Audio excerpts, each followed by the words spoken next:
এই ধ বর্ণটা লেখার জন্য এই খাতার উপরে যে দাগ রয়েছে এই দাগ বরাবর আমরা এভাবে গোল করে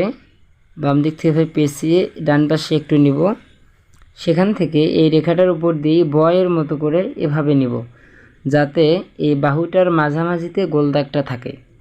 এরপর আমরা বরাবর যেভাবে ব লিখছি সেভাবেই এখান থেকে এভাবে নিচে নেব, তারপর এখান থেকে সোজা উপরে তুলে দেব এ বরাবর,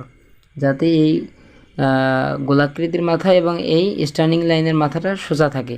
এরপর এখান থেকে আমরা ডান পাশে অর্ধমাত্রা দিয়ে দেব। আবার দেখেন, প্রথমে এখান থেকে গোল দাগ শুরু করে তারপর একটু ঘুরিয়ে ডান পাশে নেব, এরপর এই রেখাটার উপর দিয়ে বাম পাশে বয়ের মতো করে নেব, তারপর ঠিক পূর্বে আমরা যেভাবে ব লিখছি সেভাবেই এখান থেকে এভাবে নিচে নেব, তারপর এখান থেকে সোজা উপরে এ পর্যন্ত উঠিয়ে এ পাশে আমরা অর্ধমাত্রা দিয়ে দেব।